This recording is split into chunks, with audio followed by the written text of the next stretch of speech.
Good morning, Dawg Nation. I am Brandon Adams, and this is DawgNation Daily, the daily podcast for Georgia Bulldogs fans. Presented today by Merriweather and Tharp. Jam-packed, lots of fun.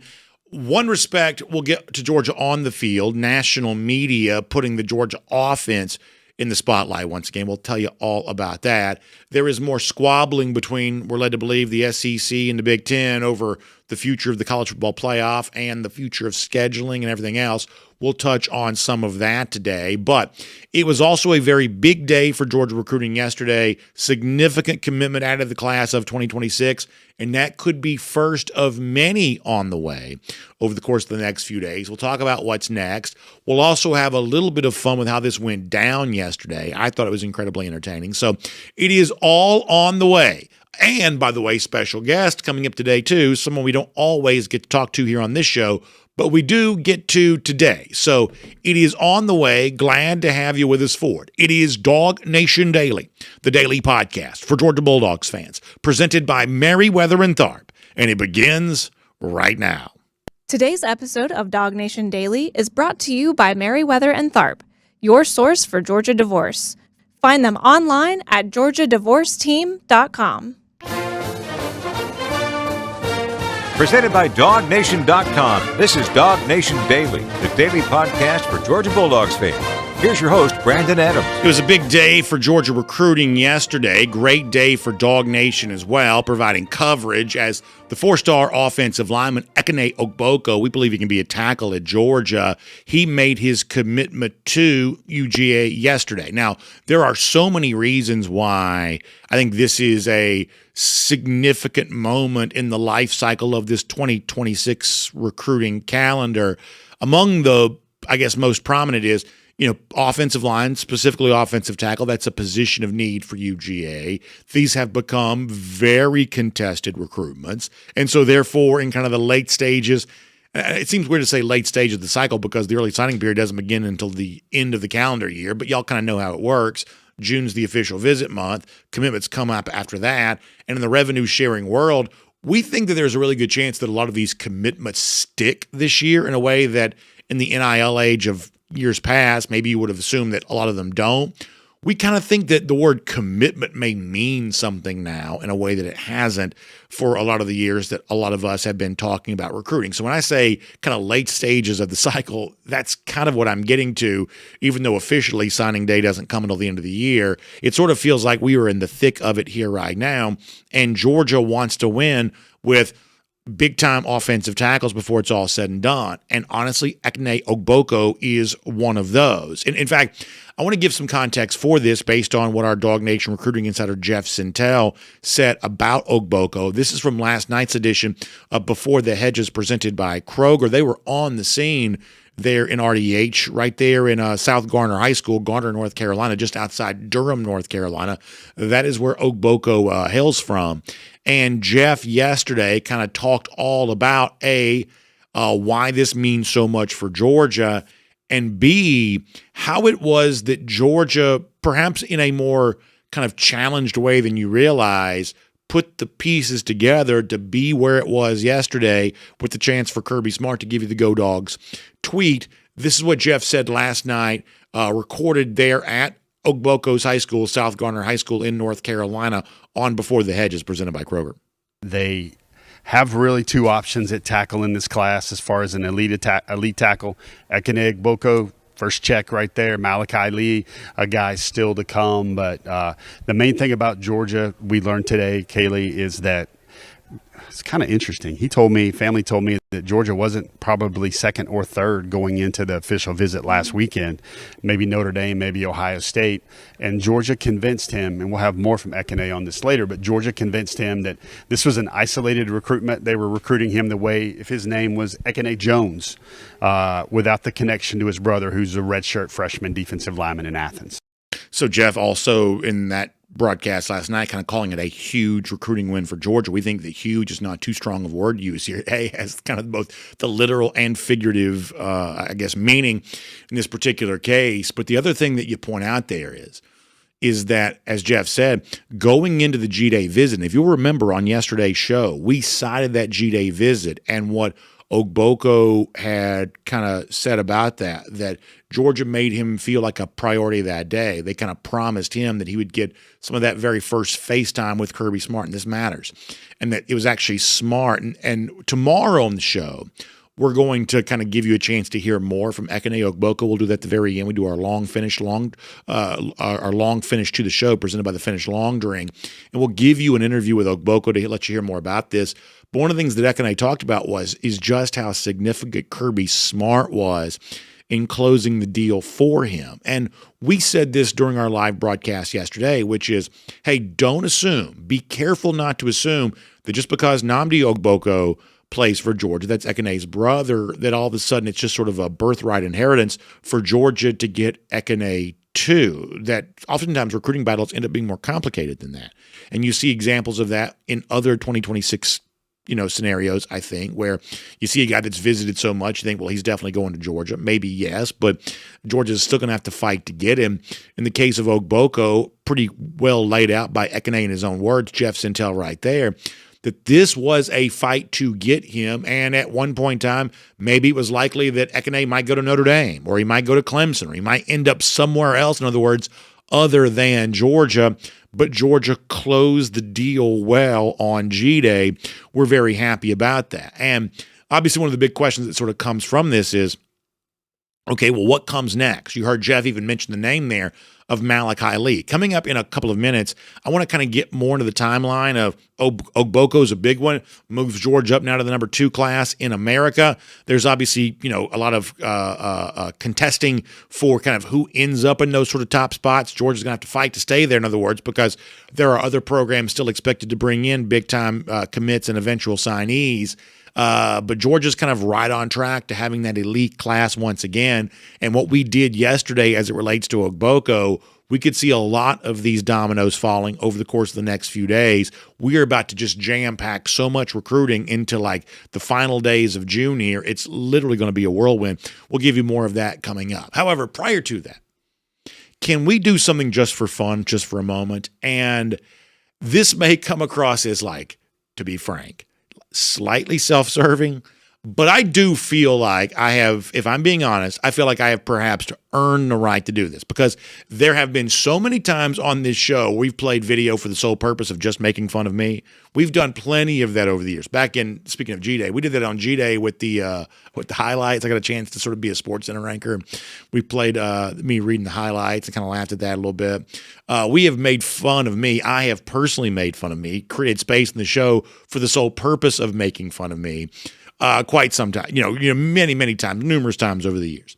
So I want to do slightly the opposite of that yesterday, because I have to admit, I was reasonably proud of myself for how I handled what can be sort of a challenging situation, and in sort of less skilled hands, less of a distinguished broadcast professional, perhaps things that could go off the rails. I felt like we did a really good job of sort of keeping our hands on the reins. Now, full picture here just for a moment. One of the things that makes me personally very proud, one of my favorite kind of professional accomplishments, I do love the way that DawgNation executes our commitment specials.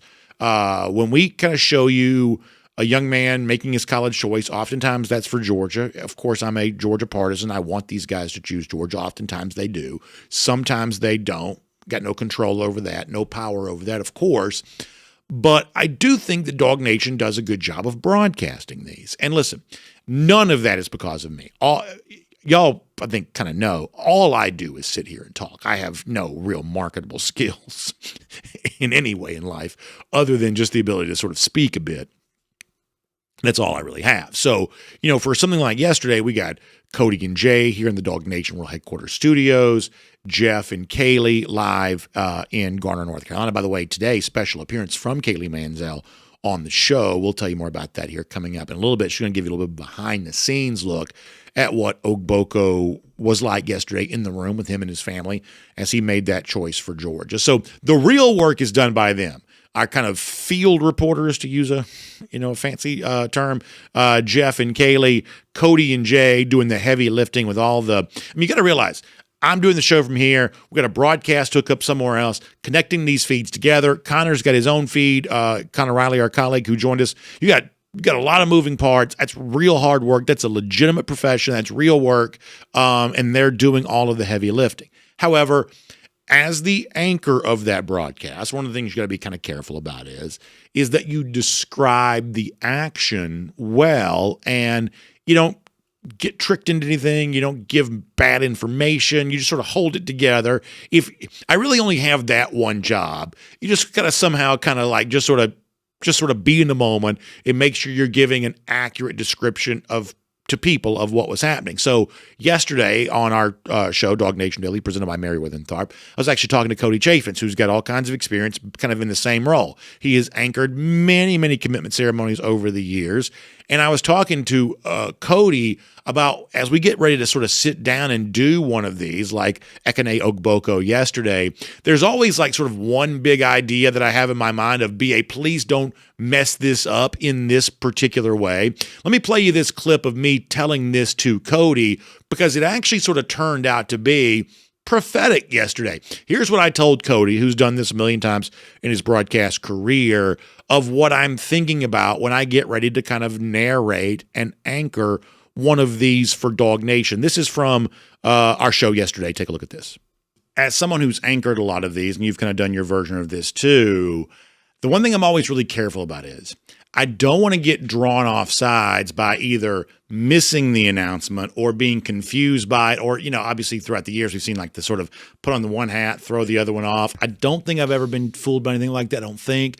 But there's always this thing of, hey, some guys sit down at the table and they just sort of get right to it. In other cases, it's like, this is your life, and they sort of bring on, every single person to speak. And then I would say that some announcements are slightly more complicated than others. They involve wardrobe changes and live animals or videos and things like that. I think part of the fun, and also part of the challenge if you're trying to do this for a living, is following the ceremony and feeling like when you have for sure seen what is essentially the final announcement of all of these.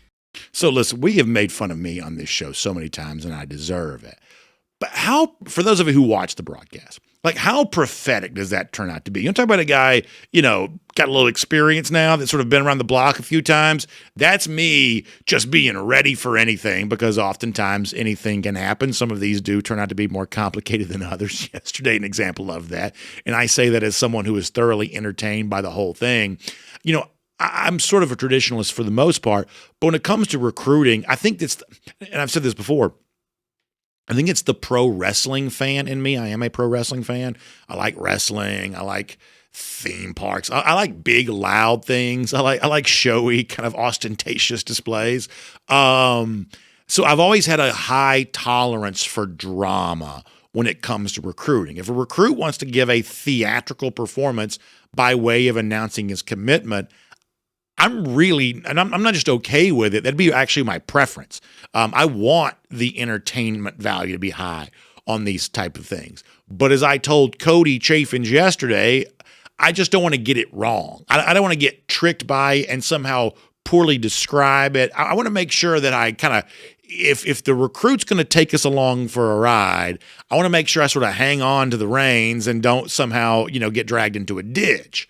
So judge for yourself as Ekene Ogboko along the way to choosing Georgia. And if you're listening podcasts, obviously I'll describe some of this after the fact. If you're seeing it on video, if you missed it yesterday, you'll kind of see how this plays out. Judge for yourself how well I do at kind of going with all the hat tosses, describing it. Now, here's one thing I want you to notice in particular.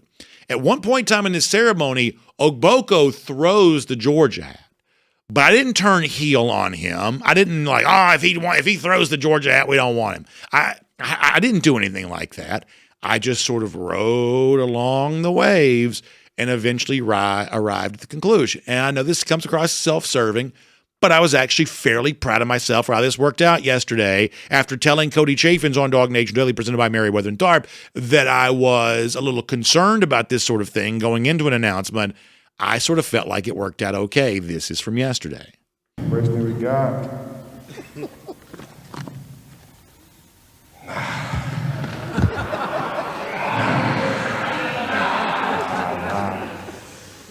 Oh. brother there. The Georgia hat has been tossed aside here. Shall I do it? The only hat that remains now is that of the Clemson Tigers. And now that comes off too. I'll be committed to the University of Georgia. How about that?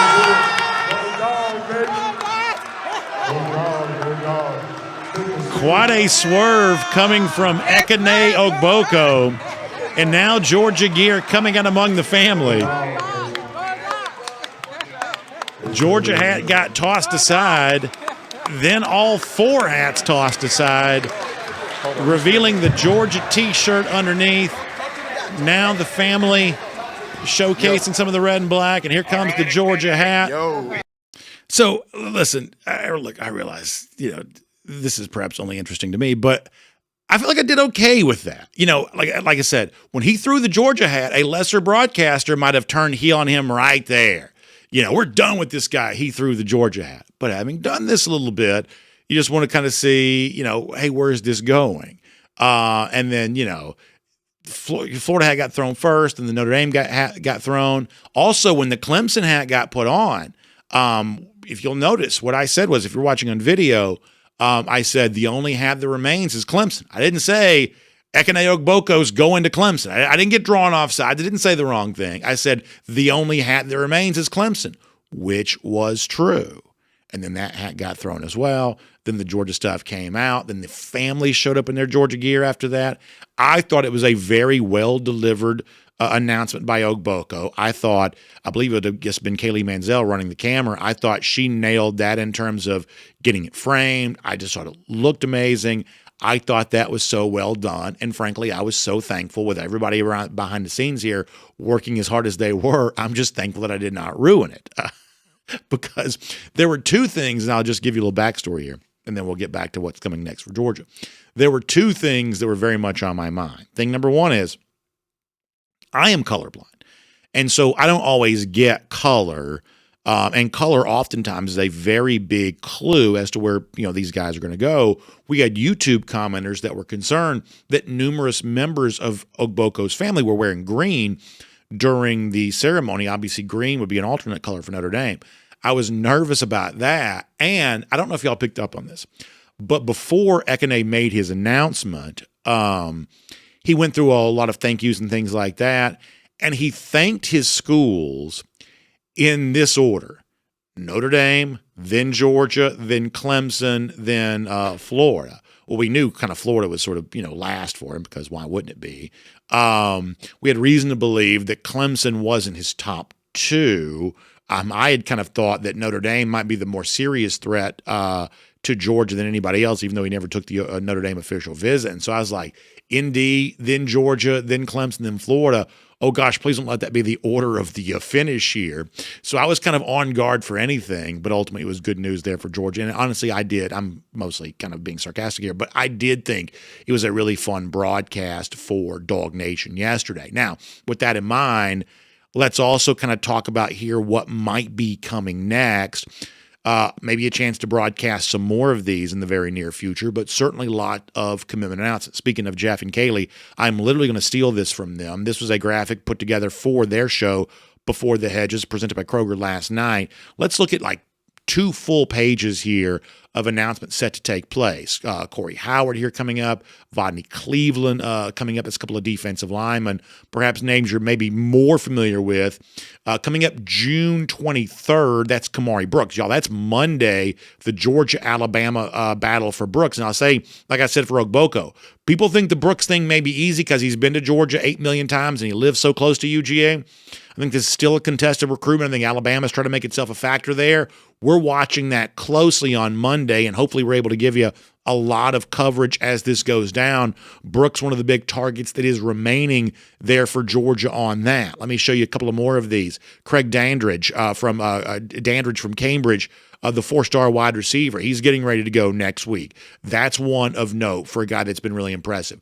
Jay Lamar, there's all kinds of like rumors and innuendo about Lamar right now. That's a guy that's been really popular with Georgia fans. He's coming up very soon. Xavier Crowell, of course, coming up as well. Desmond Green, that's the offensive lineman coming up on June 26th. Chase Calicut, that's a guy that Georgia seemed to make a big impression on, but others are thinking he's getting a big pull from, like, say, Texas there. He's coming up very soon, too. You've just got massive commitments set to take place. A lot of these worth watching. We are buckled up and ready to go for the next few days, next couple of weeks, kind of rolling into July on all of this. So it's going to be fun. Georgia's not going to get everybody it wants, but it's going to get plenty, and it got a big one yesterday when it comes to Ekene Ogboko.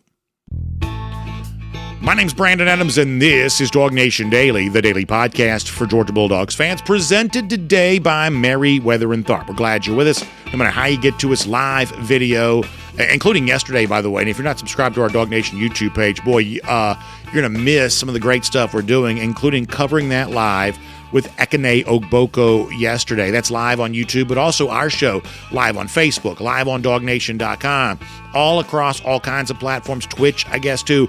All kinds of ways to watch the show. We're just glad you do it. Or you can listen to us on the radio. That's Athens Sports Radio, 960 The Ref. We appreciate them being great partners for us. And, of course, podcasts, Apple, Spotify, everything else. We're just happy to have you join us here on DawgNation Daily, presented by Merriweather and Tharp, each and every day. And as I said, I'm thankful to our friends at Merriweather and Tharp who make this show possible. And I'm thankful for what they can do for you. Because here's the thing. Like, divorce is just a tough, challenging subject. It just is. And I say that with great respect. Like, I'm not one of these guys who's like, making a joke about this or kind of making it into something. You just sort of have to be honest about what it is. One of the scariest and perhaps most confusing things you've ever been forced to confront. And the reason why I think it's important to be very upfront about all of that and very matter of fact about all that is because some of you have like no choice in this confrontation. This is literally something that was kind of chosen for you.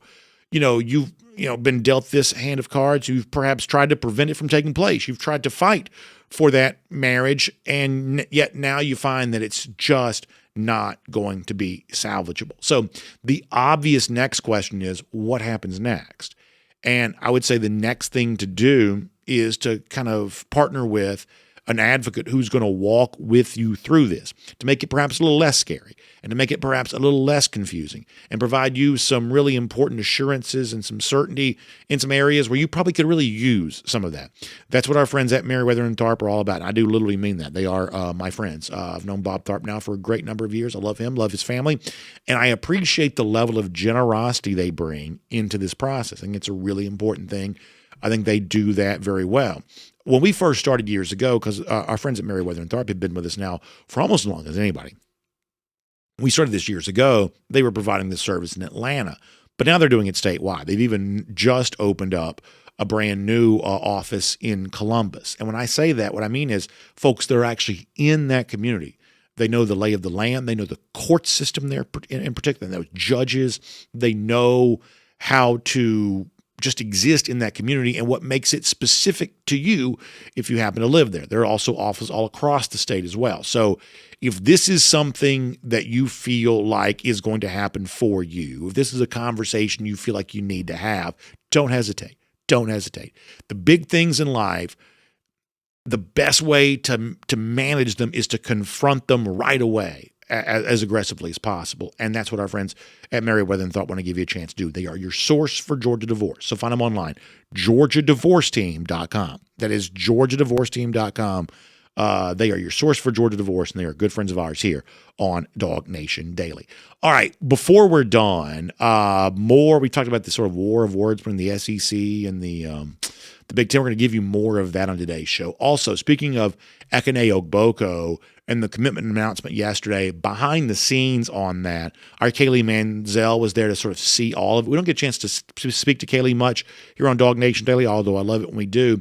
In place of Terrence Edwards today, Terrence is busy coaching up his team and doing all that kind of stuff. We'll let him do his day job, and Kaylee's going to join us to kind of talk about what it was like to be there in Garner, North Carolina yesterday. We'll get that from Kaylee coming up in just a couple of minutes, and also perhaps look at some of these other big announcements that are set to go down. We'll get that with Kaylee here in just a little bit. Prior to that, though, let's go around the Doghouse, and it's presented today by our friends at Daytona Beach. And boy, you think about summertime and a great time to be at Daytona Beach. We love all of that.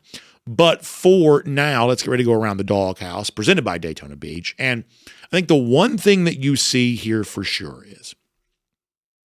is that the Georgia offense, in many ways, kind of remains in the spotlight for the national media. And it is not unfair for that to be the case. I was looking at some of our comments from yesterday's show on YouTube, and there was a commenter, because we talked about the Georgia defense and kind of the need to kind of get that back, sort of feeling like the Georgia defense again and how valuable it'd be if it would. And so a commenter mentioned, well, Georgia lost its last game against Notre Dame because it only scored 10 points.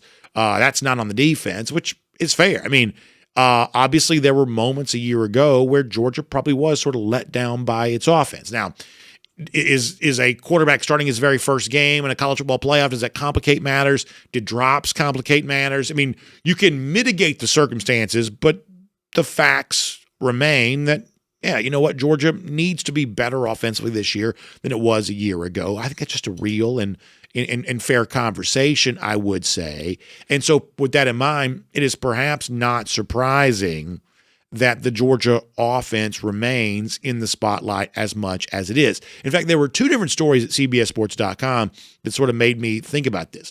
One of these was, and the writer was Chris Hummer, looking at all of the various playoff contenders. And I like this phrase. We do a lot of this stuff a lot.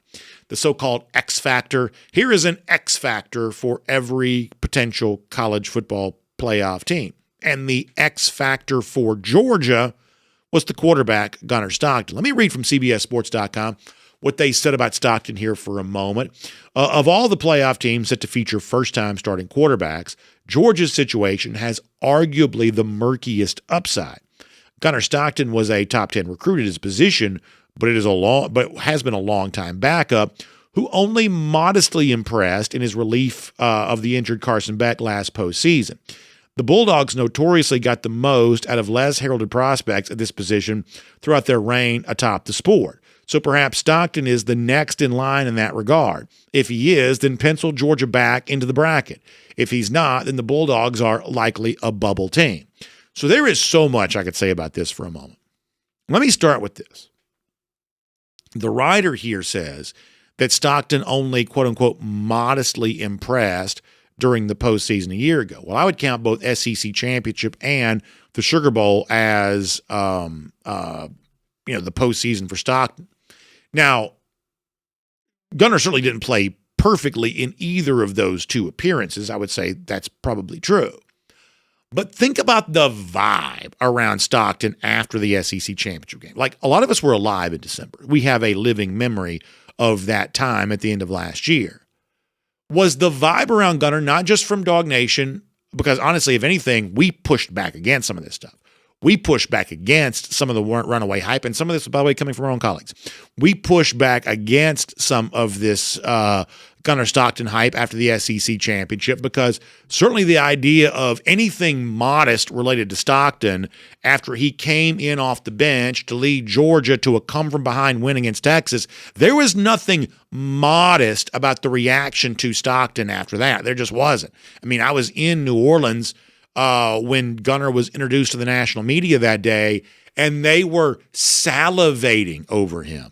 They could not get enough of him and his old pickup and his whatever else. And, I mean, he was sort of a figure of folklore in between the SEC championship and the Sugar Bowl. Now, we ourselves in this show, I feel like this is one of those things that we have actually, fairly strong ground to stand on. We said over and over again, y'all, don't make more of this than it needs to be. It was a thrilling moment against Texas. That doesn't make the Notre Dame game easy for Georgia necessarily. It's never easy starting a guy for the first time in a college football playoff game.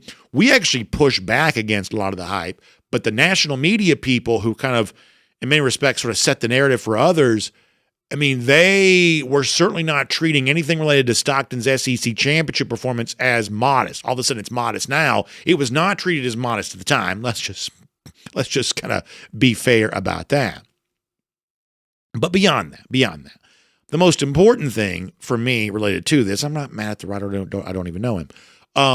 The most important thing to me about this is the notion that for Georgia this year and its playoff fates, that Stockton is somehow the quote-unquote X Factor. And we have pushed back on this over and over again.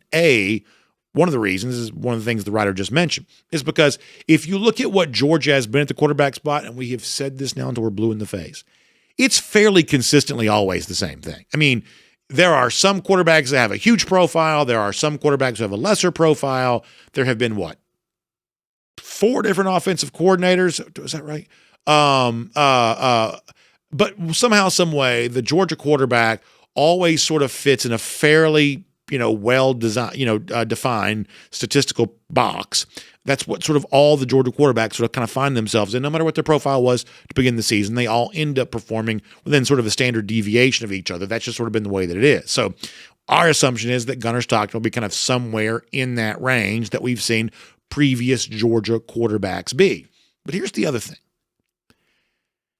How much of an X factor has quarterback been for national champions in the last few years? We'd say this all the time. Will Howard for Ohio State. He was a 6th-round pick after last year. How many different quarterbacks could have led that Ohio State team, working with those wide receivers and the defense they put together? How many different quarterbacks could have led that team to a national championship? We would say plenty. Same thing for Michigan the previous year. Now, J.J. McCarthy was a first-round pick. We'll see what kind of NFL future he has. There's actually a fairly tepid response to him in Minnesota here thus far. How many different quarterbacks could have been the quarterback on that Michigan team, getting the benefit of the Connor Stallion sign stealing and everything else? We would say plenty. And this may come across as heresy. I don't mean for it to, but the previous 2 national champions before that. Stetson Bennett is a historic figure for UGA, someone that'll be beloved for a century here. But is he the only quarterback that could have done that for Georgia? Could other quarterbacks have potentially done that for Georgia? We would suggest possibly so, even though certainly, Bennett was a part of some really special moments. We would suggest he wasn't the only quarterback capable of doing that. I'll also add that this is going to be kind of an interesting year in college football, where we think of quarterback sort of being a transfer position. And certainly the last couple of years, if you look all across the Division I landscape, there have been more former transfers than not starting for Division I teams. When you look at the top teams most likely to contend for the national title this year, most likely to make the college football playoff here this year, what you'll see is actually not very many of them have transfer quarterbacks here this year. So that's also something to kind of file away here, that Georgia's fate one way or another doesn't really rest on what Gunnar Stockton does based on the previous precedent of UGA and of college football. Also, in addition to that, we don't deny that it is a challenge when you are breaking in a guy as a first-time starter. For the single game against Notre Dame last year and for the full season for the very first time here this year. We don't shy away from that being a significant challenge. But also we would suggest that Georgia, the program, has not shied away from this either. They are going to go to bat with a guy that has limited experience, and it seems like, whether this will be sort of officially vocalized or not, it seems like what Georgia's plan is, what if we just give him a bunch of weapons and try to make his job a little easier? Now, doesn't that just kind of make sense? It does to me, which brings me to a different CBS sports article that's also kind of popped up in the last 24 hours, looking at like the big impact transfers for all of the potential national championship and college football playoff contenders. And another example of Zachariah Branch getting a little bit of love. And when you think about, is Gunnar Stockton an X factor for Georgia? I would say that's kind of overstating things perhaps. But let's say all of this, that Stockton is the hinge point on which Georgia's success rests. We don't think that's true.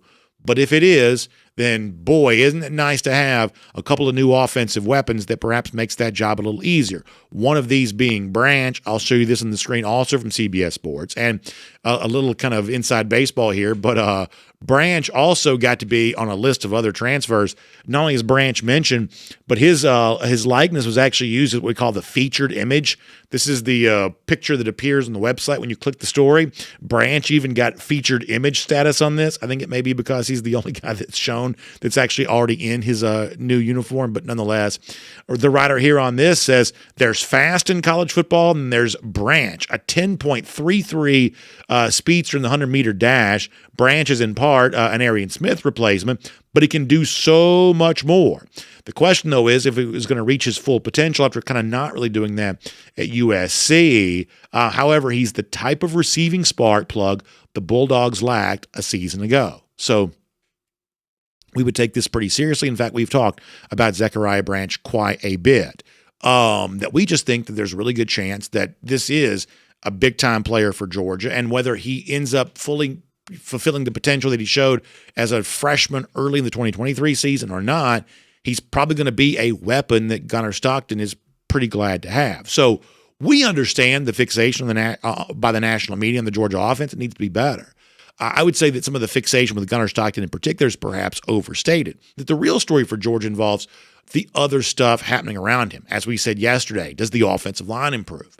Do these transfer receivers come in and find themselves a home? Is this running game resurrected? All of that, I would say, as someone who follows this a little bit more closely than some of the low-info national types, I would say all of those are actually more pertinent questions for Georgia, and it seems like most of you kind of agree. And that is Around the Doghouse. It's presented today by our friends at Daytona Beach. Now, here's something else you possibly agree with. It's a great time to take a vacation. Just going to the beach in the summertime, nothing beats that for me. And one of the great beaches you can go to are friends at Daytona Beach. I love the fact that it's easy to get to. If you're in the Atlanta area, you like to fly, you can fly straight to Daytona Beach. They got a great international airport that serves you there, and then you're there and you're enjoying 23 miles of shoreline, great restaurants, outdoor activities, fishing, golfing, surfing, snorkeling, whatever else you want to do. You can do all of that. I grew up going to Daytona Beach. I'm telling you right now, this time of year, I always kind of harken back to my great childhood memories of watching your parents kind of get the car ready and getting everybody kind of ready to go, and, you know, getting ready to make that drive down there, and all the little landmarks you kind of saw along the way that'll let you know you're getting closer and closer to it. I wouldn't sell those memories for millions of dollars, really wouldn't. And I'm so thankful that new memories are being made at Daytona Beach all the time. So check out DaytonaBeach.com/hotel deals for more on that. That's DaytonaBeach.com/hotel deals for more on that today. We love having them a part of Around the Doghouse here on DawgNation Daily. All right, before we're done, heartbreaker for one SEC team in the College World Series. We'll mention that. Another recruiting update as it relates to Georgia. Maybe this one not quite so good. We'll give all of that to you. But for now, on what it was like to be there in RDH yesterday with the big announcement from Ekene Ogboko, our Kaylee Mansell going to tell us all about that as she pinch hits for Terrence Edwards here today on DawgNation Daily, presented by Merriweather and Tharp. From Athens and across the SEC or wherever the recruiting trail may lead, here's a DawgNation.com insider. So happy to have Kaylee Mansell. Now, I hate to disappoint you for those watching on video. Kaylee had a little bit of, I guess you call it like a Wi-Fi issue. Kaylee kind enough to join us. This is she's got her own show coming up here in a little bit. Got a lot to do to get ready for that. But kind of enough to also kind of pivot here after her Wi-Fi wasn't working. She's going to join us via phone. So those of you who want to see her bright, smiling face here live on video, we don't get that, but we do get to talk to Kaylee via phone here today for a couple of minutes. And sure enough, Kaylee, I know it was busy for you yesterday, just coming back from North Carolina. You got DawgNation at Large coming up later on this evening. But for now, you're kind enough to speak to us here for a couple of minutes. I certainly appreciate that, and hope you and Jeff Sintel made it back from the Tar Heel State safely yesterday. We did face a lot of obstacles to get back, which may be revealed later in Jeff's tell-all book one day, but we did make it. And then, of course, it's a lot of highs yesterday, come home last night really late, Wi-Fi's out, but it does give us the opportunity to utilize that we do have a phone you can actually call into on the office. So we're just showing more tools in the toolbox. That's exactly right. One of these days, we may even take some phone calls. We may do all. You never know what we might do around here. So many things we could possibly do. So, Kaylee, we kind of had some fun looking back on the Ekene Ogboko announcement a little earlier in the show. I think you're probably like me. I'm entertained by this kind of stuff. I like it when recruits kind of make a thing and a show out of their commitment announcement. I just think it's kind of entertaining. Sometimes they don't go Georgia's way. I don't like those quite as much, to be honest with you. But boy, when you do something kind of elaborate and well designed, and it ends up with a entire family decked out in red and black, I really enjoy that. Did you have fun with this one yesterday? Well, if anybody took the 15-minute ceremony under, I'm sorry for your loss. But I will say, now that I've had the chance to go to a few of these, I like when they do something different. And I feel like the recent ones that we've been to have been so quick. And in some ways, that's cool, right? Go ahead, get down to business. But this is a school in which you can tell that there hasn't been that many high caliber of recruits across any sports. And the amazing thing is usually when we do these, they're still in school at that point. But yesterday, they're out of school. And the amount of people that showed up from his team across the football and basketball teams, as well as the community, and then having everybody speak to the kind of person that he is, you can tell the impact that not just he's made on the community, but also his family. I mean, at one point, I thought his mom was going to get up there and ask Jeff to come and speak. But it goes to show how hard of a work ethic he had and how much family values mean to him. And I know that we'll talk a lot about the physical skill set, but in this day and age where college football has changed so much, it's got to make Georgia fans feel better knowing that not only are you getting a really great player, but also a really great person. No, I think that's well said. So what was it like being there in the room? I'm always kind of interested in that. Sometimes being in the room sort of gives the whole game away. You know, the stuff we don't quite see on camera oftentimes is pretty revealing. What was it like kind of being in the room? Was there a lot of excitement, a lot of energy? We certainly saw a very happy family, and obviously his mom kind of running point on all that yesterday, which I thought was well done by her. What was the actual room vibe like? Well, I think that the family knew ahead of time, obviously, and we've seen some cases lately where that hasn't always been the case. But teammates were really surprised. You can tell they were really happy for him. And it's funny, too, and I'll expose myself here because my record now, we're going to call it 4-2-1. I've been to 4 where they have committed, 2 where they haven't, and 1, C.J. Wiley, we'll call him a tie because he ended up going to Georgia. But I'm at the point where, like, I started to think, am I the problem? When these kids don't go to Georgia, is it because I'm there? And so whenever he took the Florida hat, threw it down, I thought, oh, my gosh, Braden Adams is going to love that. Oh, yeah. But then he grabbed the Georgia hat second. And for some reason, because there was 4 hats and the Georgia hat's going down second, I kind of look at Jeff like, oh, no, that's not good. Just the specific order in which he threw down the hat. And then eventually, you know, he gets to the point where he does rip off his jacket. He's got the Georgia shirt on, and later on, the coaches from his football team came up to me. They said, you should have seen the look on your face when he threw that Georgia hat on the ground. I said, at the end of the day, whatever happens, I'm happy because someone's dream is coming true. But I've been to ceremonies where they've done this and done that and taken the hats off and taken the shirts off, but I don't know. When that Georgia hat went on the ground, I was like, oh, this is not good. But I should have had faith in Kirby Smart and known that they were going to get it done. And there was been a lot of talk about his brother, Nnamdi, who's at Georgia. And we've seen before that sometimes that helps the case and sometimes it doesn't mean anything at all because you want to go and make your legacy elsewhere. But based on how close he was with his family, it totally makes a lot of sense to me now that he would want to be at a school with his brother. And I do want to add one thing to this because I think I brought up earlier, you know, this landscape of college football where everything is constantly changing and we all have the assumption that the money is the priority. I think the biggest takeaway that I had yesterday is that official visits are still important because going into his official visit, he told us that Georgia really wasn't even in the top 3. He was leaning elsewhere, and that official visit is what changed everything for him. So I think it's still really refreshing to know that there are instances in college, you know, in college football where the official visit still does mean something to someone. Well, I would also add to that, and we're going to play this tomorrow. We're going to let people hear more from Ekene Ogboko in his own words on the show. You know, he really cited some face-to-face conversation that he had with Kirby Smart as being really instrumental in all of this. And this is one of the things that Kaylee, I think that people need to understand that, Smart's not quite a rookie head coach anymore. He's a 10-year guy now. He's, got a $100 million contract. Like, as he kind of evolves more into like sort of a CEO style role, because honestly, you have to be to manage all the, cap considerations and things like that exist in college football now.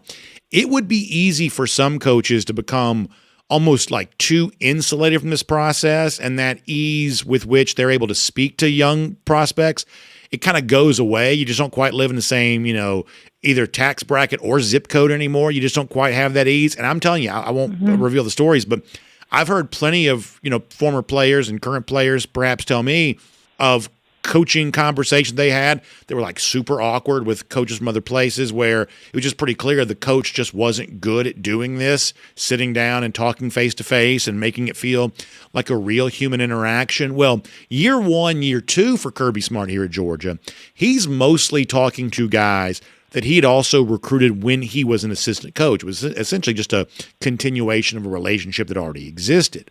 Well, now we're going into year 10 where he's just a different kind of person than he used to be because of the success that he's had.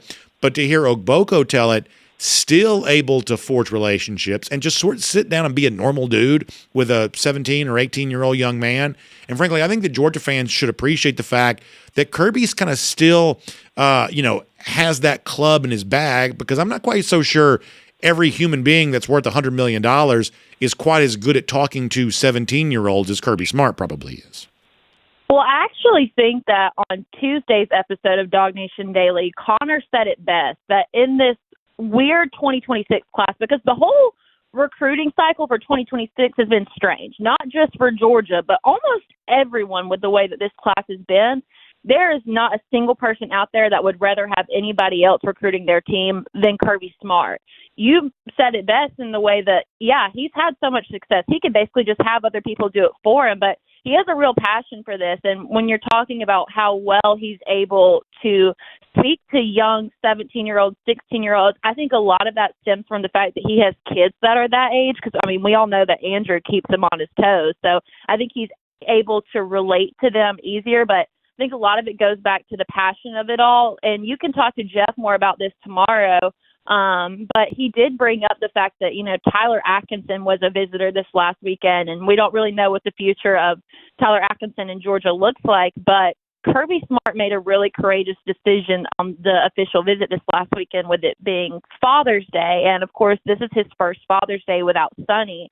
And so he had Tyler Atkinson and his family sit with Kirby's mom, like showing that, hey, this is a tough day for me. I really should be with my mom, but if there's anybody I want to be with her through all this, it's you, Tyler Atkinson. And, you have to know that Tyler Atkinson is a very family-valued guy, too. Yeah. And so the fact that he had his family sit with his mom on his first Father's Day without Sonny, it's like the little details that matter so much, especially in recruiting now. And I think that's what Kirby Smart does so well. No, I think that's really well said. All right, I don't want to take too much of your time because you got a show coming up. In fact, what do we have coming up later on this evening on the DawgNation video channels when it comes to DawgNation at large with you and our good friend and colleague Connor Riley? Yeah, so basically we're going to touch on all the recruits that have happened and the commitments that have happened over this last month and use it as a way to talk about the strength of the assistant coaches. Ekene Ogboko was a huge pull for Stacey Searles after losing Jackson Cantwell. So think of it as a stock report on the assistant coaches based on all that's happened in the recruiting cycle over the last few months. And then I'm really excited for this one. We did it last year. We're bringing it back this year. We're going to call it the DawgNation Cleanse, and that's everything that Dawg fans need to cleanse out of their system before the 2025 season starts. Oh, I like that. It's kind of like the old thing you used to do at camp where you write something down on a sheet of paper and you throw it in the campfire or something like that. I kind of like that, Kaylee. I think it's a good idea. Yeah, it started because last year I did a 2-day juice cleanse. Never will I ever do it again, but we use that as inspiration for the segment. So I think we're kind of at that point where college football is really about to start. So all the things you need to get out and forget about, we're going to talk about them today on the show. So you can watch it at 7 p.m. tonight. I love it, Kaylee. Y'all do a great job, and we'll look forward to getting our chance to speak to you here on DawgNation Daily, presented by Merriweather and Tharp very soon again as well. Well, as always, was a pleasure. Thank you, Kaylee. Let's take a look around the rest of the league. This is SEC Through. Can I give like a dumb analogy for a moment?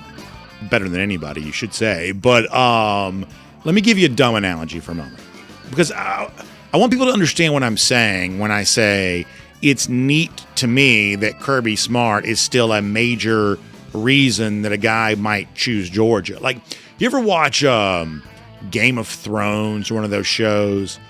In those shows, like when they go to battle, like the king is expected to like be in the fight. You know what I'm saying? It's like that's like a big storyline on the show, and I do believe that has tie into like ancient European history. Goodness knows that ain't true now, but different topic. Like the king expected to like be in the battle. I like the fact that Kirby Smart's sort of still like in the battle for Georgia. You know, like when I was a kid, the vision we had of coaches, because I saw this. It's like, you know, you go to the practice, there's the big tower. I guess that Bear Bryant was sort of most famous for sort of having the tower. But I think Coach Dooley had one here at Georgia too, because I saw it. You know, the coach is up there in the tower, and he's like looking down. And I would say that's for that era probably reasonable technology. Hey, if I go high in the air, I can sort of see everything that's happening. And I'm sure that made a lot of sense. But there's also some symbolism to that. The famous coach, the legend, the venerable figure is high up in the air, far removed from all of us. Go to a Georgia practice sometime. Some of you are like, I'd love to, BA. I'm not invited. But if you did get to go, let me tell you what you'd see. Kirby Smart, to use bad grammar intentionally, ain't in no tower. He's not 100 miles in the air looking down on this. You know, he is literally in the face masks of every player, teaching and coaching, sometimes encouraging, if you want to call it that. Like he's down in the ground, like he is in the battle. And when it comes to Georgia recruiting, sort of still the same kind of way. I don't know. I think that's kind of cool. I really do. Now, here's what else I think is cool. That's cruising around the SEC, courtesy of Royal Caribbean. Let me give total confession here about one thing just for a moment. This is Inside Baseball. I'll be quick about this. One of the things that you have heard me say is I've been really excited about my chance to go on Star of the Seas. What you did not know, I did not reveal this, is I actually had kind of a date circled that I was thinking I might be able to go see Star of the Seas. And for a lot of complicated reasons I won't get into, work-wise, it is going to be better for me to sort of stay back and be here at work during that time. Believe it or not, I actually do a little work every now and then. So some of y'all think I would never turn down a chance to go on a cruise. In this particular case, I had my opportunity to be on Star of the Seas here coming up. Instead, though, work responsibilities and requirements are going to keep me back here at home. However, I do plan on, it's going to probably actually for me have to be after the football season if I had to guess. But I do plan on being on Star of the Seas at some point in time very, very, very soon. I can't wait for that. And I still feel as excited as ever about the debut of Star of the Seas. What's going to be cool about this is that some of you are going to get a chance to see it before I do. So I may lean on some of y'all to tell me all about it. Now, you see this thing right here, if you're watching on video, I have done this. I did this on Icon of the Seas, where you kind of ride almost what sort of feels like a zip line on the outside of the ship. That was an unbelievable experience. It's just kind of part of the fun that takes place on a Royal Caribbean cruise vacation. They're always kind of finding a way to kind of turn up the volume on a great family vacation, something for everybody to do, especially on a ship the size of Star of the Seas and, of course, Icon of the Seas before it. So Jessica Slater is a wonderful travel agent. She can tell you all about it. You can give her a call, 770-718-9147. That's 770-718-9147. You can also email her, jslater@dreamvacations.com. You can find out all about that. All right, let's get ready to go cruising around the SEC, courtesy of Royal Caribbean here for a moment. So there was a big meeting this week. I'll tell you this. I like to travel. I like to go places. I don't have anything on these college football playoff officials and all these like league commissioners. They just bounce from one resort to the next all summer long. It's amazing. All of this stuff could be via Zoom. It could be an email for the most part. And yet somehow they always kind of find a reason to go to the beach here. I think the meeting this week was at like, what do you call it? Up there in Biltmore and Asheville. They're just going from like one resort to the next all summer long. It's amazing. But they did get together, CFP officials and league commissioners, things like that, about the future of the college football playoff, because we've technically only got 1 year remaining on the contract for the 12-team college football playoff. And it seems like the worst kept secret in the world, which is for the next iteration of the college football playoff, we're going to have expansion. At one point in time, you thought we might expand to 14. Now it seems like almost certainly we're going to expand to 16. But what you have seen as of late, and you know this, is a real strong lack of agreement about what the future of the college football playoff should look like. And let me just say simply as a first step in this conversation, I really do like the fact that the SEC as of late, and I don't think that Greg Sankey led the way on this. I believe that Sankey is, as he probably should, just simply reflecting the wishes of his stakeholders and constituents, the coaches primarily, athletic directors kind of working on their behalf. I believe they revolted against the idea of the automatic qualifier version of the playoff that you've heard described. At one point in time, it seemed like that's what we were heading to, and it seemed like the SEC was okay with it. Now they're not. And I think that's a great job.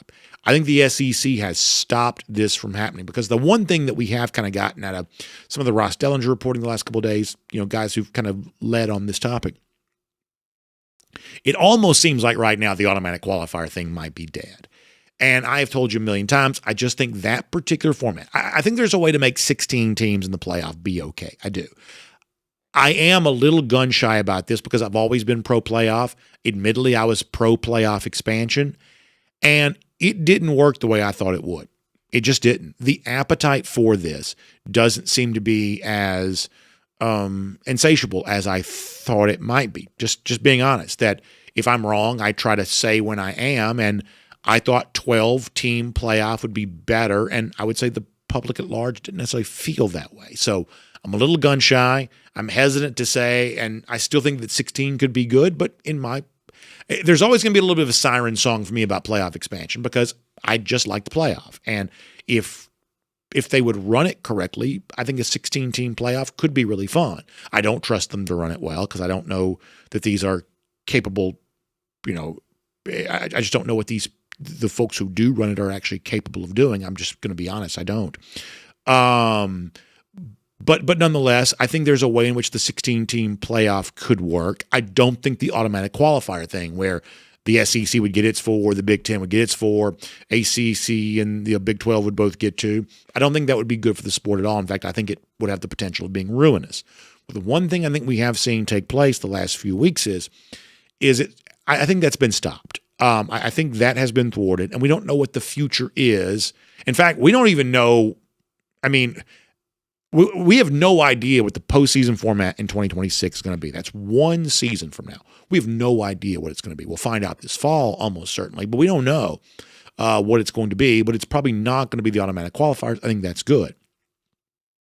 Frankly, I think when you talk about important subjects where hundreds of millions, if not billions of dollars are going to be shifted around based on the decisions made, I think a lack of agreement's okay. I really do. And I think we should always see a situation in which those who have been privileged with the chance to speak on behalf of a conference or a program, or, let's face it, these are also states too, on behalf of a state, I think you're doing an incredible disservice to those you're speaking on behalf of if you don't argue all the way to the absolute last moment on the best interest of the people you're there to represent. Like, you're not there to form a consensus. You're just not. You're there to fight for your people. And frankly, there's not enough of that sometimes in college athletics. So the fact that there is lack of agreement right now, I'd say that's probably a pretty good thing. And if the SEC is the one that's the squeakiest wheel right now, preventing unity the most, I would say that's also probably a pretty good thing. And I'll also say this, and we'll move on and talk about a different topic. We've also seen the Big Ten, and Brett Bielema, the latest to do this, he's done it before, now he's doing it again, sort of resurrect the idea of the SEC's got to go to it. If we're going to agree to a playoff format, if we're going to do the at-large selections, the SEC has got to go to a 9-game conference schedule. Now, I'm going to make one point on this. It's the least surprising point of all, the fact that me, very pro-SEC, is sort of against this thing. And I think it's going to be, let me just say it. The thing that makes me mad about this is not that Brett Bielema is arguing his own cause. As I said before, that's what people should do. If you are given the task of representing your people, you should be representing your people and nobody else. It's other people's job, wherever they might be, to find their own representation. You're there to represent your own. So Bielema is simply arguing what he thinks is his own best interest. I don't fault him for that. But we have seen it laid out in very specific terms that Bill Connelly, ESPN, for instance, that if you care about like data and metrics and things of that nature, and not everybody does, but if you do, the evidence is pretty clear. As Bill Connelly, a neutral party in all of this, as he has stated, the SEC with an 8-game conference schedule is still a tougher schedule by and large than the Big Ten playing a 9-game conference schedule. Connelly has written this for ESPN.com. We have read the quotes at the time. The data that he describes is not easy to understand, but Connelly's written synopsis of his data could not be more clear. It's just straightforward. And national media types cite Connelly as an expert all the time on all kinds of subjects. So here's my question. Why don't we hear any of them citing this in this particular conversation? Do you remember back during the SEC spring meetings, it was a couple of weeks ago in Destin, Florida, when the SEC was making its argument at the time for why they wanted at-large selections for the college football playoff and why they wanted strength of schedule to be considered as a huge factor? Do you remember how much like sniping and refutation and air quotes here fact-checking was going on around all of that? There was so much, squabbling from so many national media types about every little grievance they had with whatever the SEC was saying at the time. I would say the silence on an issue like this speaks volumes. That Matt Rule and Brett Bielema and others around the SEC, the Big Ten, can constantly air their grievance about the SEC not having a 9-game conference schedule, and the fact that never gets challenged by the same media that seems to want to challenge the SEC at every turn. I'm sorry. I am not going to apologize for noticing things. I just notice things, and that is a thing I am going to notice. Very, very noisy reaction to one thing and relative silence in another direction. I'm just going to notice that. In fact, I think it serves as the answer for, have you heard this for those of you who follow this stuff?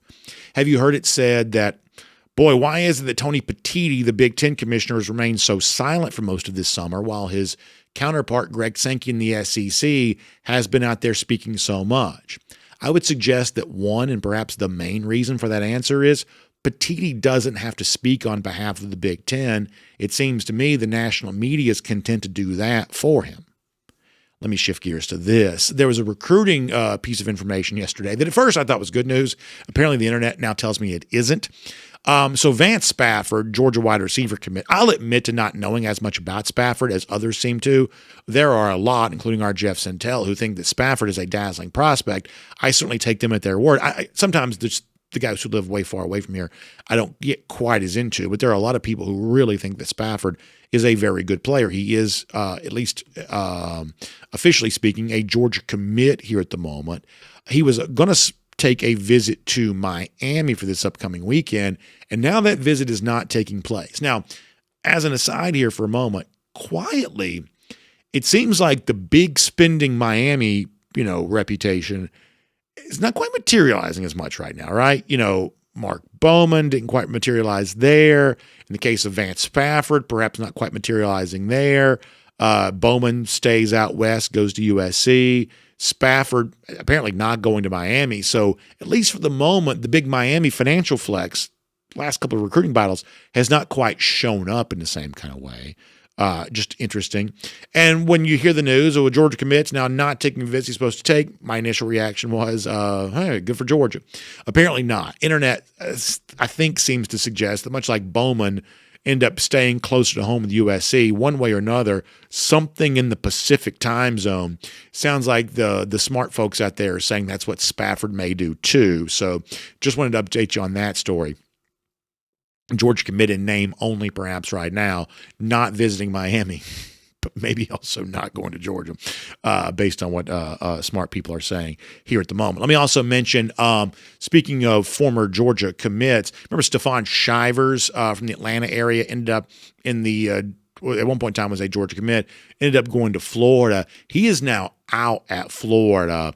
There was an arrest involved here. I guess the official charge, what they call false imprisonment, which is related to, I believe, in simple language, kind of related to a little bit of a domestic issue. Don't know much more about it other than that. But Shivers, the one-time Georgia commit, no longer a part of the Florida roster after signing there in the 2025 class. And then on a different note completely, we'll also finish with last night, Omaha, Nebraska. Heartbreak there where, and Arkansas had been my pick to win, so maybe this is why I sort of feel this for them a little bit stronger, but had a lead going in the ninth inning, a couple of misplayed balls result in a come-from-behind win for LSU. This is after Arkansas, you'll remember a couple of years ago, had the dropped foul ball that would have been for a national championship. Ball fell to the ground. They end up losing there. This stadium there in Omaha has been a house of horrors for them. Last night, another example of that. It's also kind of tough luck that, they had to get to the no-hitter. They won another game in the loser's bracket. Both their losses in Omaha end up coming at the hands of the other SEC team there, which is LSU. Tigers, they're typically very good in Omaha. Their fans show up in big numbers. This year, no different. The final is now set. It'll be LSU and the Chanticleers of Coastal Carolina, bringing the Teal to the College World Series final. So that is now set. It's LSU and Coastal Carolina. I would say the College World Series, as it typically is, has been a lot of fun here this year, and we will make that cruising around the SEC, courtesy of Royal Caribbean. And for our golden shoe today, I thought this was really interesting. We've talked a lot today about Ekene Ogboko, the commitment that came down for him yesterday. And I don't know, every now and then I'm still kind of really amazed by the sheer expanse of DawgNation, even after all these years. I continue to be amazed by it. I would think of Garner, North Carolina as a spot that I, to be frank, probably could not easily find on a map. Obviously near Raleigh-Durham there, Durham in particular. But I thought our YouTube comment section was amazing. I happened to see this after our broadcast went off the air yesterday. A guy named Wesley Maples said he was a Dawg fan driving a FedEx truck in Garner, North Carolina, as the announcement for Ogboko was taking place. I don't know why I thought that was neat, but I thought it was. Wesley there in Garner, North Carolina, watching our show from Garner, North Carolina. That's just kind of cool, I think. So we'll give Wesley Maples a golden shoe for that, and all those folks out there driving trucks and getting stuff delivered. We appreciate all of you too. Lousy stinking Gators, speaking of delivering, we're going to deliver them another beatdown later on this fall, and we'll remind you in the spirit of that, it's been 1,685 days since Florida has beaten Georgia in football. We love that. It's our Gator Hater Updater. We'll see you tomorrow. DawgNation Daily, presented by Merriweather and Tharp. And on video, time now for the R.S. Andrews cool down. R.S. Andrews, the one you turn to for your air conditioning, heating, plumbing, and electric needs. They show up on time. They do the work that's promised, the price promised. You can trust R.S. Andrews on all of that. We are glad to have you on the show. Let me also say, did I see where the former, this goes to the long-time debate on YouTube, the former Alabama running back Jace McClellan kind of in a hard way there with the Atlanta Falcons here right now. Did I see something about that the other day? It made me think about our friends G. Grace and others on our DawgNation YouTube page are always arguing about that.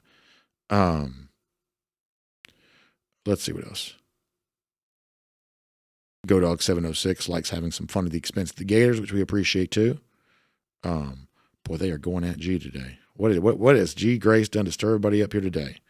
What is that all about? Let's see what else. what is going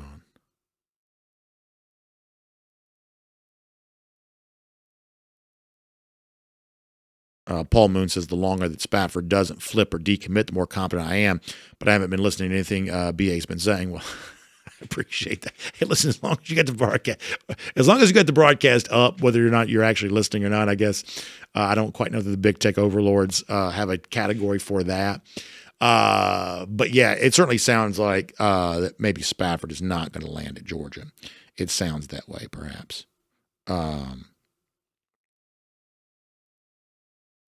GoDog 706, he says, would you say the Gators are our biggest rival? Yes, I would. We've been a big believer in this for a long time, that Florida is Georgia's biggest rival. The way we used to say this years ago was, a good Georgia fan is a Gator hater first and foremost. We haven't said that quite as much lately, but we used to say that a lot. Now, the genesis of that is that at the time, you want to go back to, we started doing the Gator hater update, or we call it the Gator hater countdown back then.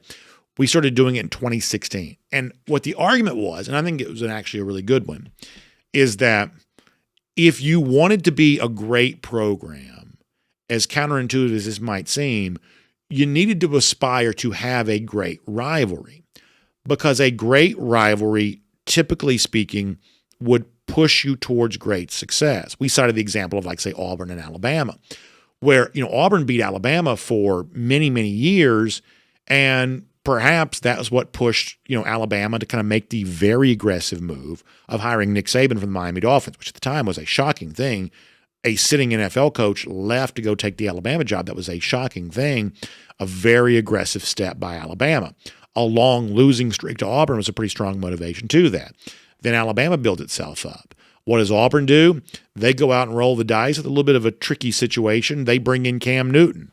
You're not quite so sure about off the field, can't deny the talent, so boom, you do what it takes, and I mean perhaps whatever it takes to get Cam Newton, and then Auburn wins a national championship. And then Alabama's response to that is they win 2 more national championships. And then Auburn's response to that is they hire Gus Malzahn, they get some black magic or some voodoo or whatever else, and they kind of roll through 2013, and they get to kick 6. And you saw a situation where both sides in that rivalry made the other side better, at least for a while. Eventually, the wheels came off for Auburn. I would say that Michigan-Ohio State has been kind of a version of that, too. We see that probably happening right now. And so what we said was, hey, if you're a Georgia fan, don't think of a program like Tech, your in-state rival, as your biggest rival, because we see lots of examples that Georgia really doesn't get much from beating Tech. It's fun to beat them. It's nice to know that it happens the overwhelming majority of the time, but there's really very little value to considering this as your biggest rival. It doesn't push you towards greatness. If anything, it would have the potential to cause you to settle for mediocrity. It's just not an intense enough level of competition. At the time, what we said was the school that really gives you that is Florida. And when we said this in 2016, Florida had won most of the games against Georgia going back decades. Florida had also won multiple national championships. And what we said was, and this was kind of the genesis of all of this, is that if you told me right now that Georgia could dominate any one opponent in future years, which opponent I would choose for what it might mean for the program overall, I said I would choose Florida. We said this explicitly on the show all the time. Well, look at this. Georgia has been dominating Florida literally ever since then. Now, I'm not saying I was a prophet that caused it to happen. That's not what I'm saying. I'm just saying I made an accurate prediction that Georgia started dominating Florida. 17, 18, 19, pandemic doesn't count, 21, 22, 23, 24, dominating Florida. And look what's happened for the program since then. They've won 2 national championships, 3 SEC championships. Kirby Smart's viewed as the top coach in college football. Georgia's essentially viewed as the flagship program in college football. All of this has happened concurrent to dominance against Florida. That's why we made the case. Now, because things have happened that way so emphatically, our original sort of justification for the point that we expressed doesn't seem quite as true anymore. In other words, I mean, people all the time say, BA, this is out of style. You don't need to do this anymore. There's a chance that maybe one day we will stop this. I've said before, we'll never stop the golden shoe. I have an emotional tie to that. I really don't have much of an emotional tie to the Gator hater other than it's just, kind of some IP we've cultivated. I don't have a huge tie to it. Maybe one day we will stop. But the reason why it seems out of style as a way of closing out the show, if it does, is because our original reason for doing it has come true to such an emphatic level that we've now rendered it obsolete. And that in itself is pretty amazing. By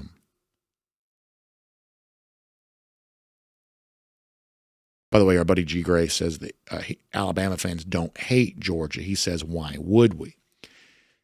This is the thing. And, listen, I probably like G. Grace more than some of y'all do. Apparently speaking, more so than a lot of y'all do. But this is the thing that I would say I just reject wholeheartedly. Like the one thing that to me makes the Georgia Tech rivalry kind of not so fun is it's pretty passive aggressive. The Georgia fans, and I've probably done this too, take a little bit of a swipe at Tech by pretending that Tech doesn't exist. But Tech fans have their own version of this too. Tech's obviously been embarrassing itself in this rivalry for almost as long as I've been alive. And when they lose, they kind of resort back to academics, they talk about school books and things like that. That's sort of their refuge from defeat. So it's a little bit like the rhetorical device. Are you familiar with like a Mott Bailey argument? Mott Bailey, where you say one reasonable thing and then you sort of continue to go into something a little bit more unreasonable. The Mott Bailey version of that with Tech is if they beat you, they're just bragging all over the place. Oh my gosh, whatever it is they say. But if you beat them, they all of a sudden want to act like they're MIT and they don't even know they want to act like they're like MIT and they don't even know they have athletics teams. Oh, you're talking about sport ball? We care about, thermodynamics or something like that. And listen, I don't dispute they have a lot of smart people, way smarter than me, almost certainly. But that's sort of what the Georgia Tech rivalry becomes. It's a little bit passive aggressive. Georgia's way of scoring points in the rivalry among fans is to act like Tech is so small and tiny that they're not even, they don't even essentially exist on our radar. For the most part, that's true. Tech fans like to act like, we're so into, math classes where we don't use numbers. We just use letters and symbols, which gives you an idea I'd have no chance of could not survive for 8 seconds. We're so into like numeracy that we don't even know we have these sport ball teams. Oh, we had a intercollegiate contest. I guess I missed that. I was studying. That's sort of the way they do that. It's kind of passive aggressive on both sides, to be honest with you. And I find passive aggressive behavior pretty distasteful all around. I find that to be one of the least attractive human, human behaviors. And so what G is doing there is like, Georgia doesn't consider Alabama a rival. Why would we? This is an example of passive aggressive behavior. It is a factual truth that in the Kirby Smart era, Alabama has beaten Georgia more frequently than Georgia has beaten Alabama. It's factual truth. Now, we've said before, we think there are mitigating factors in that doesn't properly get considered. For instance, the fact that Alabama never has to come to Athens is one of the big ones. The fact that Alabama so infrequently wins the SEC West, earning a chance for Georgia to play them more, we think that's a factor in that too. But putting those mitigating factors aside, it is just factually correct that Alabama has beaten Georgia more so than Georgia's beaten Alabama. What our friend G, though, is doing is he is using that as a springboard to say, well, therefore, we don't care anything about Georgia. We can all look around and know that's certainly not true. Now, the one phrase you'll never hear me use, and the phrase that probably, and I know some of y'all use it, and I don't mean to disparage you, but the single most annoying thing that college football fans say, if I could be honest, and I don't mean to offend you because I like you, but I don't like this phrase. This idea of, we live rent-free in their head. Like, I don't know why that grates my nerves so much, but we're living rent-free in their head. I can't stand that.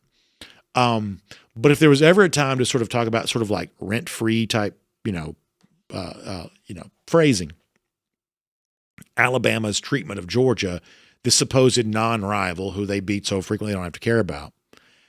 If you go to an Alabama message board, it's constant talk about Kirby Smart and, there's a lot of concern for Georgia for a program that supposedly has no interest in Georgia. And I've probably gone on longer than I need to. Let me plug in for a second. Hold on 1 second, y'all. We'll get a few more comments. But we got another Bama fan in here today. Is this Smooth? He says sounds like a projection. I don't know if that's directed towards me or not. There's our fun music coming back in. Thank you very yeah. So we talked about this before the show began. For those of you who maybe don't join us at the beginning of the show, we have like this new I call it a preamble. It's basically just a thing to welcome you to the show. Frankly, while we're waiting for me to get seated in the chair and get started, unfortunately, it probably serves that purpose more so than anything else. And what I have said is, the music we're using for this, I think should be eligible for a Grammy. I think it's amazing. Let's see what else. Let me go to DawgNation.com. DT says that phrase is living rent-free in BA's head. Yeah, I honestly don't know why I hate it so much. I don't. I think what it comes down to is that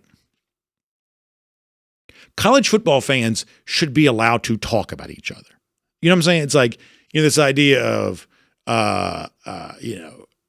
let's say a Florida fan would come back to me of, if they see us doing the Gator hater at the end of the show. In fact, I'm sure they have said this.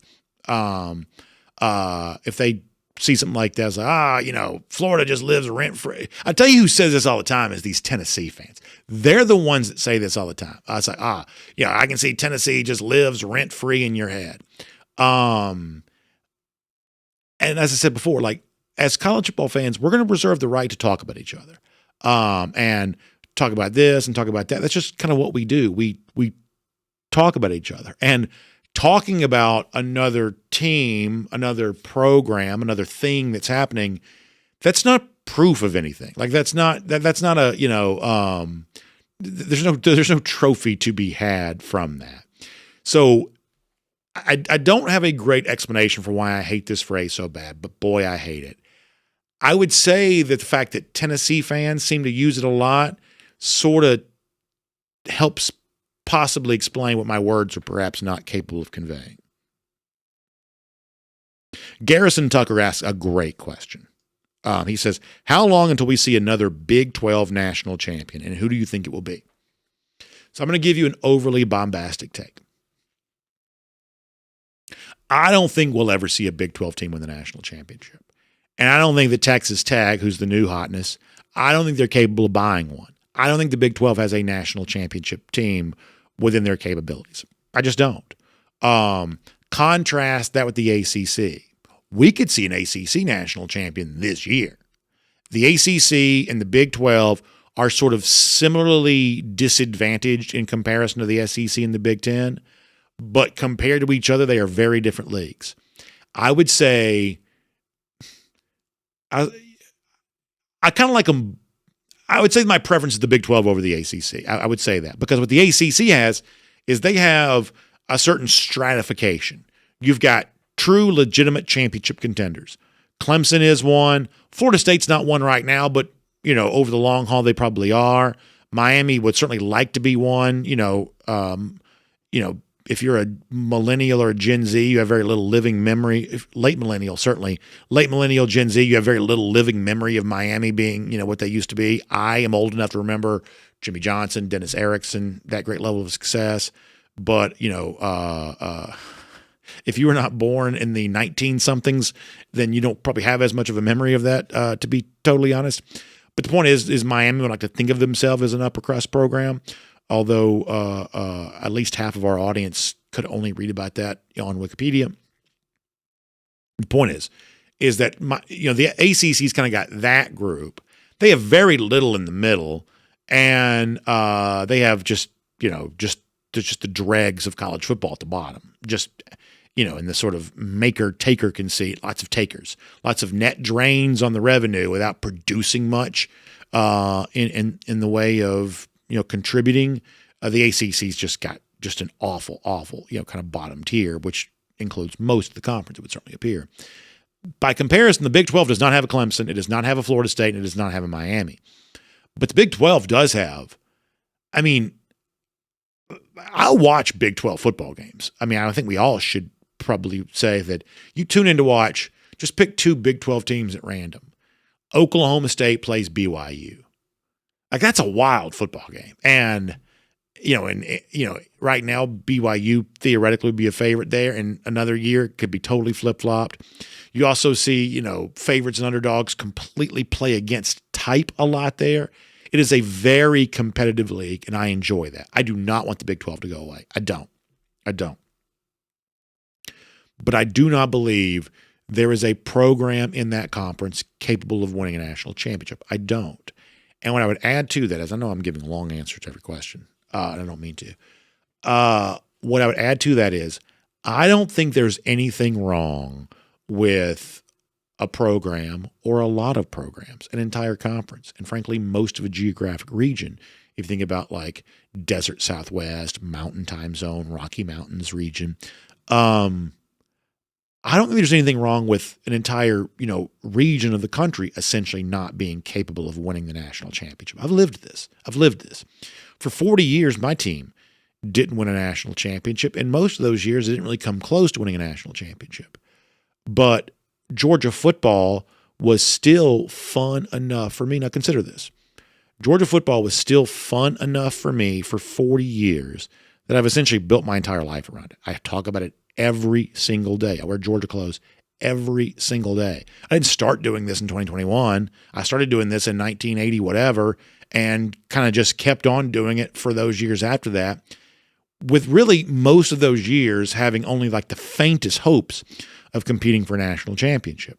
And yet somehow college football was like the biggest thing in the world to me from a vocational and avocational standpoint. So I shed no tears for these programs that, for the most part, can't win a national title, because I have lived the not winning a national title life, and I got to tell you, I loved it.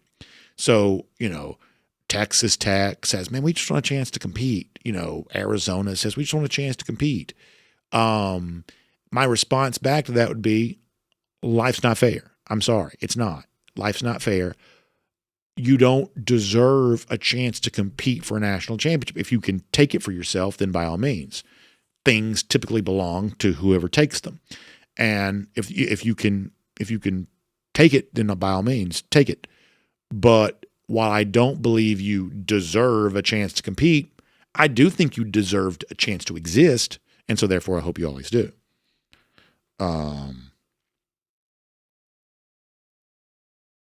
Bill Camacho shouting out the great line from our buddy Matt Rukavina, who will say that Tennesseeing is not Tennessee-believing, which is very true.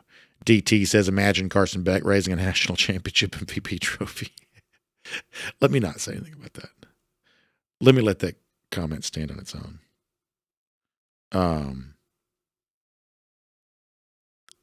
Let's see what else.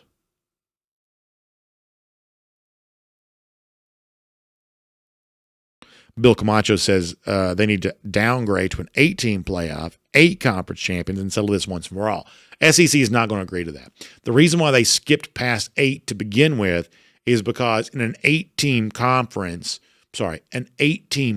in an 8-team playoff, there's too much deference given to the non-power leagues, the non-power programs. The theory of the 12-team playoff was it creates more space for the teams that actually deserve a chance to compete.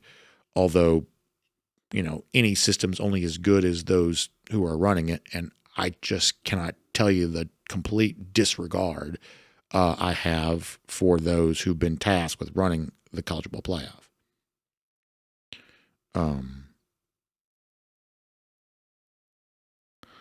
Let me get some Facebook comments. By the way, shout out to the Braves. Listen, it's been a rough season. But much like we love the orange and blue of Florida when Georgia needs something to happen, we really love it when the Mets come rolling in for the Braves. The right opponent at the right time on that, to be sure. By the way, shout out to Chris Sale for a good performance last night. And I tell you, I wasn't quite so sure what version of Ronald Acuna was going to come back post-injury because I don't know that he was tearing it up last year prior to the injury. But Acuna's been amazing. Acuna has been remarkable. All right, on Facebook. And Brian Whitaker also talking about the same thing. Gary Holt checking out. Gary, appreciate you being here.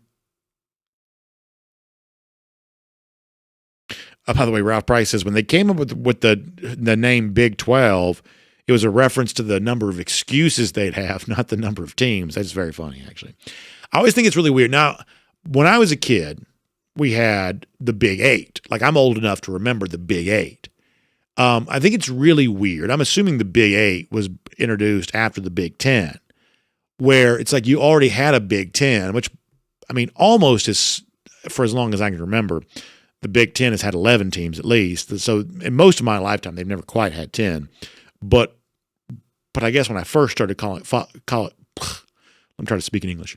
When I first started following college football, they did have 10 because I can remember watching Penn State as an independent. It's a very small child watching Penn State as an independent in the national championship game against Miami when Testaverde threw all those interceptions. I can remember that. I do have memory of that. But it seems weird to me that when the Big 8, the forerunner of what became the Big 12, that was a combination of the Big 8 and the old Southwest Conference, which, listen, you think things are wild now. The Southwest Conference was wild in a very fun way. So you combine the Big 8 and the Southwest, you make it the Big 12. But whoever came up with the idea of the Big 8 is like, hey, there's already a Big 10. What if we're just slightly less than that? We'll call ourselves the Big 8. Like, isn't that strange? Just a strange idea for a conference name. Essentially the same thing as another conference name, just a different number. I don't know. I feel like that wouldn't really fly these days. By the way, on DawgNation.com, SEM Dog says he cut the grass after DawgNation Daily yesterday, was in the shower listening to the Ogboko commitment. I found he says, I found the key. If I watch and listen to the commit, I have to be taking a shower. So there you go. So the dogs will, quote unquote, clean up. That's very good. Edwina Atwood says she does not like the music before the show. She says, how about you play Georgia Way by Quavo, Teddy Swims, or Luke Bryan? The problem is we don't quite have the licensing money to pay Mr. Bryan and Mr. Quavo and Mr. Swims. We don't quite have that money. We'll accept a couple $100,000 from anybody who wants to hear. Yeah, listen now, Edwin. Yeah, as Jay Black says, Edwin, if you want to chip in a couple $100,000, we'll see if they'll license that song to us. Kevin Flute, by the way, checking in on Facebook to say he lives in Columbus, but works in Auburn. I'm surrounded by the Tigers and the Tide. If they're extreme, and he says they're extremely optimistic right now. Hey, you're right. You are in enemy territory over there in Columbus, and I do appreciate that update on the enemy. I do think sometimes fans kind of know. Now, generally speaking, there's always going to be a persistent optimism, like right before the season begins, of, hey, maybe this is our year. It's the same thing in Major League Baseball with the notion that hope springs eternal on opening day. You get a pretty consistent strain of that around college football. But if I'm living in Columbus and I go to the local meet and three for lunch, and it's a bunch of Auburn fans in June sitting around a table backslapping each other, talking about how good they are, I'm going to take some of that kind of seriously. I am. And if the Bama fans are doing the same thing, I mean, I just think the regular rank and file fans, when you think about the wisdom of crowds, not your doofus brother-in-law, but like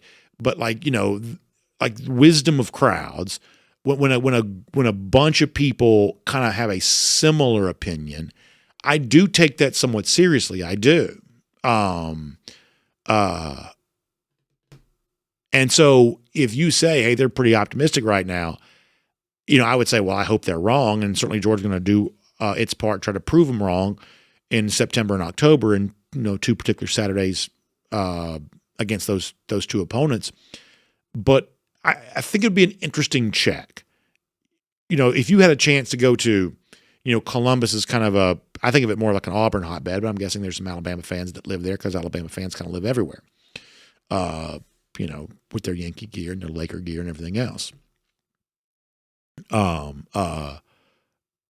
if you go to the local, lunch spot in College Station, Texas, for instance, I've said this. You look at the media right now, there's a little bit of not even the media. You look at the gambling odds. Gambling odds kind of are shining a favorable light on A&M. Go to Bryan, Texas right now. Go eat some barbecue or something like that, in Bryan, Texas, just outside of College Station. I don't think the A&M fans believe that at all. I don't think they believe that at all. And I would take that kind of seriously. Go up to, Lexington, Kentucky, somewhere like that. Kentucky fans, they may think their team's the worst team in the SEC. The fact that collectively they feel that way, I'd put some value in that. I really would. I'd put some value in the wisdom of crowds on that, because I think that SEC fans, for the most part, are pretty plugged in. Now, there are always going to be idiots who are, just shooting off at the mouth, and I get that too. I'm not talking about them. I'm talking about the sort of collective wisdom of people who follow their team like we follow our team. I would take some of that pretty seriously. So I always have great sympathy for those who live in enemy territory. I'm glad that so many enemy territory folks join us here. I'm happy to be your lifeline back to the great state of Georgia.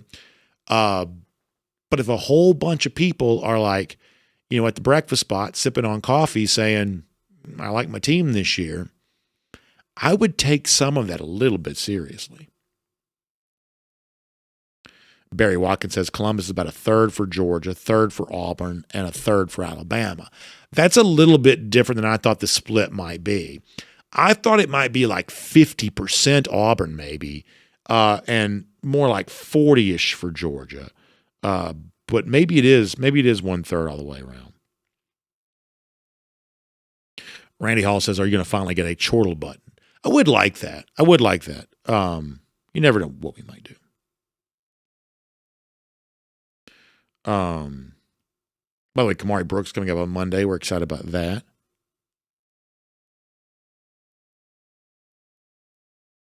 Ralph Price, by the way, let me read a serious comment for a moment, who says, I lost my father last August at the age of 85. He loved the Dawgs, and I followed in his footsteps. We watched the games every year, and last year has been a blur in my mind, unfortunately, but I know I've got to move on, go Dawgs. Yeah, I will tell you that when I lost my dad, 5 years or so, now, Ralph, what I'll tell you is that the feeling I got from that was, the word I would use is disorienting. It was obviously very, very sad in the immediate aftermath.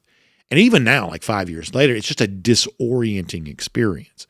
And a lot of that time was a blur. And it was hard to kind of make sense of things after that in a way that almost defies description. And I think that it has caused me to think about sad things and sadness much more deeply than I used to. My wife has also recently lost both of her parents too in the last couple of years. And I think she would say the same thing. In fact, we talk about this a lot together, is that it causes you to think about sad things far more deeply. You kind of, to be honest with you, sort of meditate on them a little bit more. And that doesn't sound pleasant for people who haven't experienced that yet, I'm certain of. Here's what I will tell you, is that I think there is a wisdom that comes from that it's you don't want to go around thinking about death all the time. And when you're impacted by death, it's sort of hard to shake that feeling. But I do think in the midst of all of that, it does create sort of a space to make better and more timely decisions with your own life. There is a wisdom, I think, that comes from that. But obviously, you will remain in my prayers. I appreciate you sharing that story. let's get a couple more. Let me go see if YouTube has calmed down, then we'll get ready to go.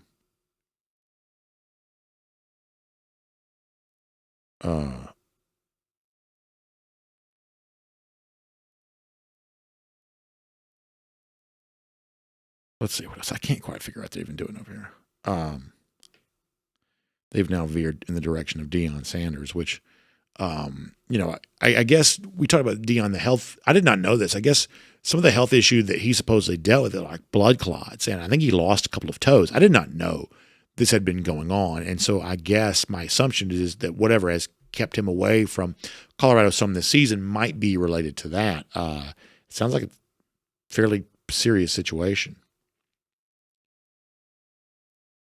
Timothy Love says that his father, Hal, was always on here participating until he passed away in 2019. One of the biggest Dawg fans you would ever meet. We went to many home and away games together. Well, Timothy, I'm sorry for your loss as well, but I appreciate the fact that your family's been a part of our show. And I'm telling you, man, that's what makes, to me, Georgia football important. And that's why it matters so much to me. We're going to go after this. It's because it's like I was given this. My dad, my grandfather took me to games, and it just became something to look forward to. And it became sort of this thing that I had with them, and easy to talk about, Georgia football, easy to have that connection. And, is the connection is actually valuable, but anything you can do to make the connection easier to establish, well, of course, you'd want to do that. And that's what, for so many people, Georgia football kind of becomes. And then you sort of pass that down to the next generation. I do that with my own kids now. My son and I last night, it was not involving Georgia, but we're watching the College World Series. We're doing that kind of stuff. And just using that as a vehicle to spend time together. And I'm telling you right now, that's just incredibly, incredibly important. It just is. So the fact that our show could play some role in that, of course, that's the greatest privilege of all for me. And I mean that as sincerely as I'm capable of. But for, Georgia football, which is a lot bigger than me, it was here before I got here. It'll still be here after I'm gone. The fact that this kind of becomes that vehicle for these relationships, I just think, boy, you literally cannot put a price tag on that. So I appreciate those stories. It's a big reason why we do what we do. It really is. So thank you all very much. Y'all check out RS Andrews online, rsandrews.com, for your air conditioning, heating, plumbing, and electric needs. They show up on time. They do the work that's promised for the price promised. That means hot weather. And I do feel like real hardcore summers here. We've had so much rain, it kind of kept the hot weather away for a while. Not lately, though. It's been humid and hot. That means ACs are cranked up and working. That means yours needs to get tuned back up to factory fresh specs to kind of get you through this hot summer that's still on the way. So find them online, rsandrews.com. The RS stands for rapid service. And they'll show up, they'll take care of you, they'll put a smile on your face because story after story, they've been delivering smiles. They can deliver one for you. We got a great lunch coming up here very soon with our buddy Dari from RS Andrews, and I'm looking forward to that. All right, y'all have a great day. We'll be back tomorrow. DawgNation Daily presented by Merriweather and Tharp. We'll look forward to talking to you then.